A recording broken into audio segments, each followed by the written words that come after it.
When I was in Nigeria, I had an audience with President Ezekwe, and in Ghana, had an audience with President Kwame Nkrumah, and in Guinea, I lived at President Sékou Touré's oceanside home for 3 days. Nowhere that I went did I run into any closed minds or closed hearts or closed doors. I got a chance to speak to people at all levels, in government, in religion, and just plain in the street. Legon at the University of Ghana, where he gave his first speech the first night he arrived, and Vicky Garvin and Alice Wyndham, Julian Mayfield, and I were able to set up a series of lectures, appearances. The first night, a number of people came prepared to have their fists balled up and their jaws clenched. Ghanaians. And Malcolm just simply told his story. And the people stood and shouted, and there wasn't a full house. The next night, there was a full house. 2 days later, there were overflow crowds in the street.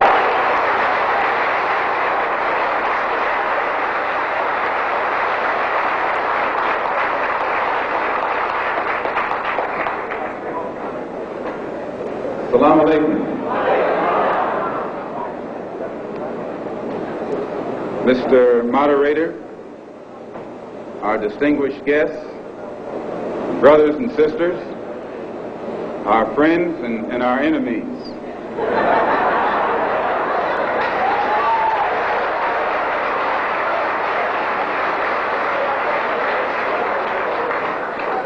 Everybody is here. Recently, when I was blessed to make a trip or a pilgrimage, a religious pilgrimage to the holy city of Mecca, where I met many people from all over the world, plus spent many weeks in Africa, trying to broaden my own scope and get more of an open mind to look at the problem as it actually is. One of the things that I realized, and I realized this even before going over there, was that our African brothers have gained their independence faster than you and I here in America have. They've also gained recognition and respect as human beings much faster than you and I. Just 10 years ago on the African continent, our people were colonized. They were suffering all forms of colonization, oppression, exploitation, degradation, humiliation, discrimination, and every other kind of Asian. And in a short time, they have gained more independence, more recognition, more respect as human beings than you and I have. And you and I live in a country which is supposed to be the citadel of education, freedom, justice, democracy, and all of those other pretty sounding words. So it was our intention to try and find out what was our African brothers doing to get results so that you and I could study what they had done and perhaps gain from that study or benefit from their experiences. The purpose of our organization is to start right here in Harlem, which has the largest concentration of people of African descent that exists anywhere on this earth. There are more Africans here in Harlem than exist in any city on the African continent, because that's what you and I are, Africans.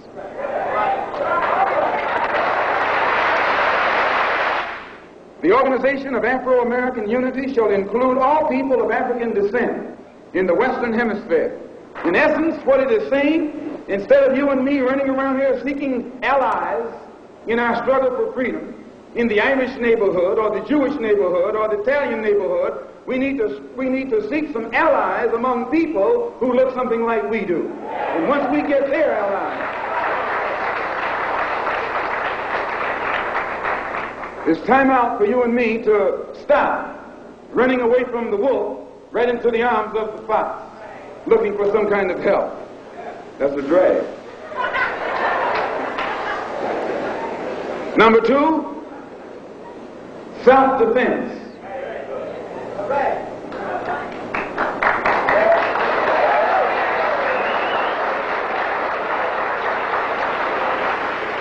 Since self-preservation is the first law of nature. We assert the Afro-American's right to self-defense. The Constitution of the United States of America clearly affirms the right of every American citizen to bear arms. And as Americans, we will not give up a single right guaranteed under the Constitution. The history of unpunished violence against our people clearly indicates that we must be prepared to defend ourselves, or we will continue to be a defenseless people at the mercy of a ruthless and violent racist. Leaps and bounds. Following his second African trip, he displayed a sophistication and understanding of the liberation struggles that were erupting on the African continent. For example, in the Congo upheavals, Malcolm attacked CIA tactics that had caused that nation's legitimately elected premier, Patrice Lumumba, to be deposed and then assassinated.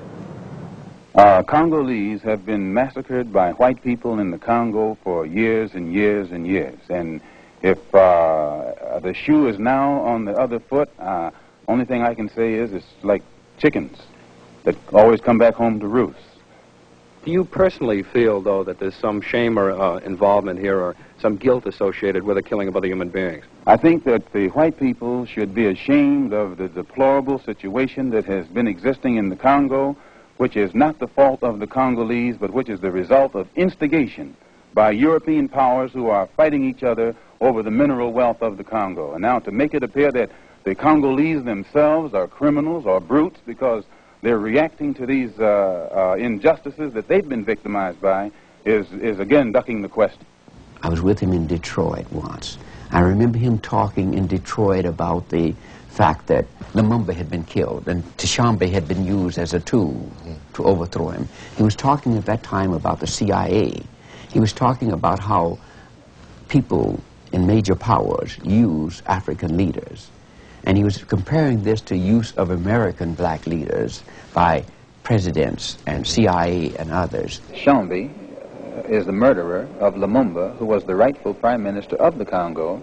Tshombe is the man whose forces fought against the United Nations forces and against the United States. And despite this criminal past of Tshombe, now the United States is backing Tshombe, who has hired South African mercenaries who are hired killers to disrupt the peaceful efforts of the freedom fighters from Stanleyville to make the type of country there that they want. And it is this American support of Tshombe, actually, that's at the root of the whole problem. He delivered a speech to his followers at the Audubon Ballroom that focused on an interesting part of his overseas trip, his stopovers in Paris and London. Perhaps more than any other speech, this one reveals the threat that Malcolm had come to pose to Western interests. I was invited to address the first Congress of the Council of African Organizations in London. They had a 4-day Congress from the 5th, 6th, 7th, and 8th, and had invited me there to make the closing address and bring the delegates from the various African organizations that are situated on the European continent up to date in regards to the struggle of the black man in this country in his quest for human rights and human dignity. And in conjunction with that invitation, I had gotten an invitation to visit Paris from the Afro-American community in Paris, which was sponsoring a rally in conjunction with the African community. And I was supposed to go there Tuesday also and address them and let them know the state of development or lack of development of our progress in this country for human rights or toward human rights.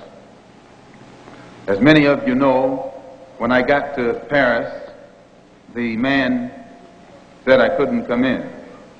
Some man, French man. They gave me no explanation other than to say, we have our orders. They wouldn't let me phone the American embassy, and they tried to imply that the American embassy was behind it, which I told them that I didn't know de Gaulle had become a satellite of Lyndon B. Johnson. I knew that Kennedy had made a satellite out of Khrushchev and Britain and half of these other countries, but I didn't think that France was a satellite of the United States. Well, this made them angry.